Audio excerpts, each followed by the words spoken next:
A história se passa no reino de Valentia, um reino que mal havia terminado uma guerra contra demônios liderados pelo temível King Urdes. Controlamos um personagem que sempre é chamado por caçador de recompensas. A história se inicia em uma caçada a um ladrão chamado Valerot, onde aparece um cavaleiro da morte.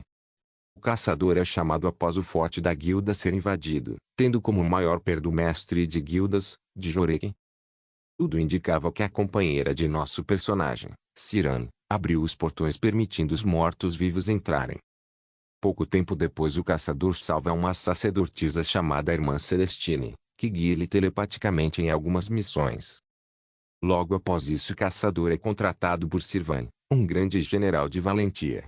Sirvan pede ao caçador ajudá-lo em missões que envolvem ajudar a unir todos os povos de Valentia. Você se converte a líder dos ladrões Madi, após ajudá-la a matar um bruxo de Virme. Logo depois você é testado arduamente pela líder tribal, Janice, a qual ajudamos após passarmos nos testes a recuperar relíquias que lhe dariam direito à liderança de seu povo, e a matar Asken, o escorregadio. Mas os reais problemas eram os relacionados a um ser chamado Tuan. No caminho, lutamos contra seu exército de mortos-vivos e estragando seus planos.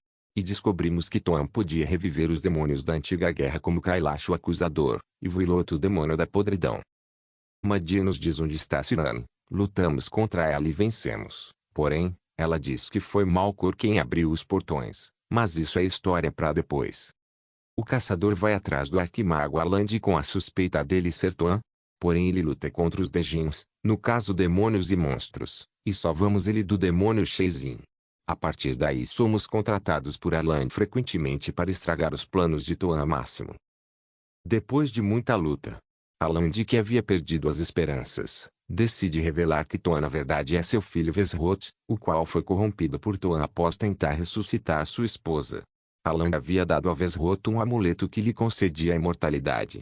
O caçador rouba o amuleto em um forte com a ajuda de Arlandi o destrói, podendo assim finalmente lutar contra Vesrot. Tudo nossos aliados juntam seus exércitos. Você caminha pelo pântano e encontra Vesrot com a luta distendendo até o mundo dos espíritos onde você derrota a Tuan.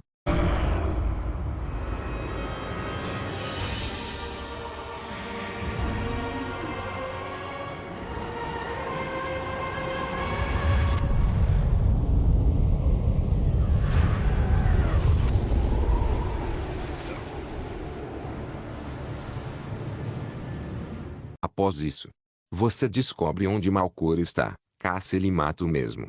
Mas, você descobre que Malcor estava possuído pelo Elo Mundial, um ser ligado ao mundo dos sonhos. Em busca de respostas sobre esse ser você descobre que Celestine também está ligada ao mundo dos sonhos graças a um profeta louco.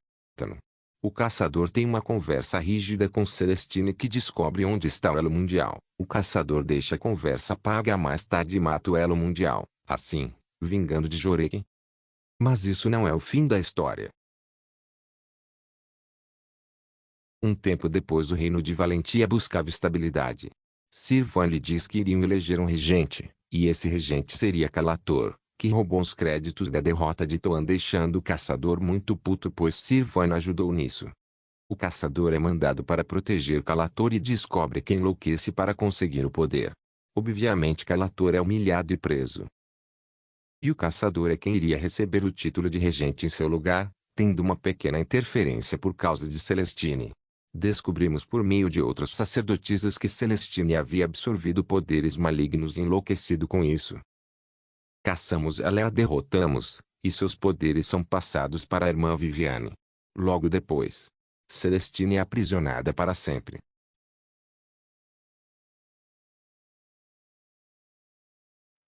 O próximo vilão que teve peso definitivo na história é o Corvo. Ele aparece no Santuário das Sacerdotisas e se refere a nosso personagem como aquele que carrega a maldição.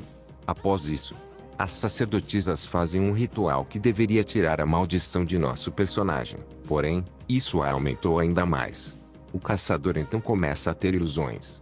Por causa dessas ilusões ele abandona Calator que estava tendo uma certa rendição na história.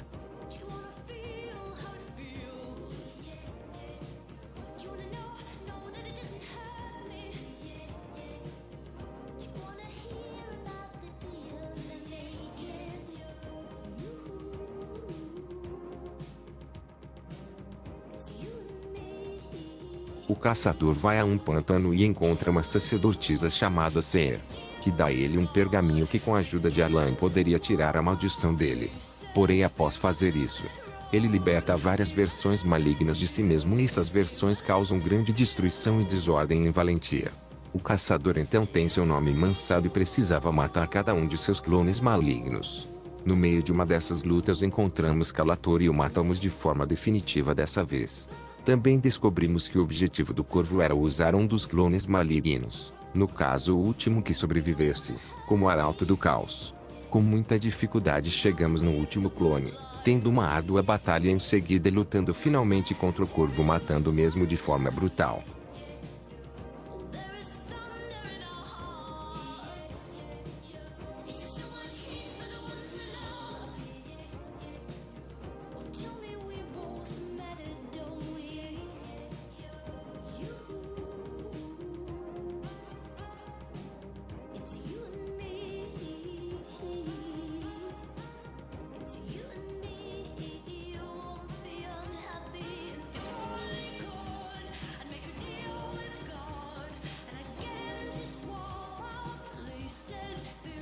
Mas mesmo com a morte de todos os clones e do Corvo, o caçador continuava sendo um criminoso e ele é obrigado a fugir junto com o Gnoroki para uma nova fortaleza.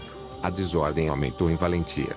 O povo de Valentia queria erradicar a magia do reino tendo uma guerra contra todos os magos. A única opção era encontrar o herdeiro do rei Leandro. Leandro morreu na Guerra dos Demônios e ele tinha um filho o qual ela escondeu.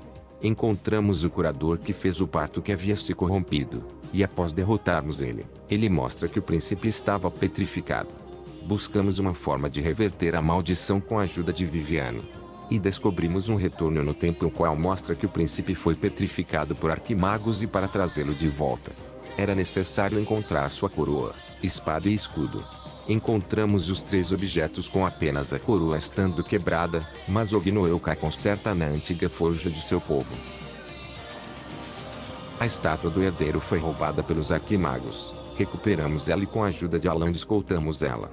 Mas antes de chegarmos a Valentia, somos emboscada por arquimagos que dizem que o herdeiro só deve despertar depois de 200 anos.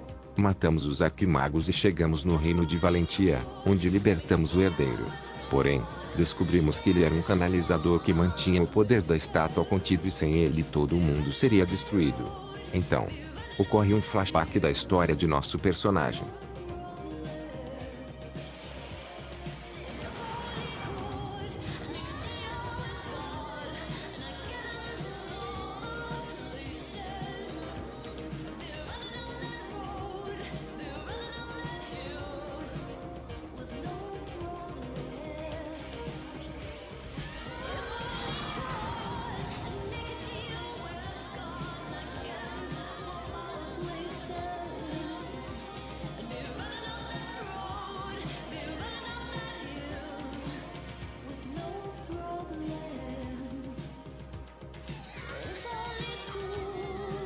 Vemos que ele está em um tipo de loop.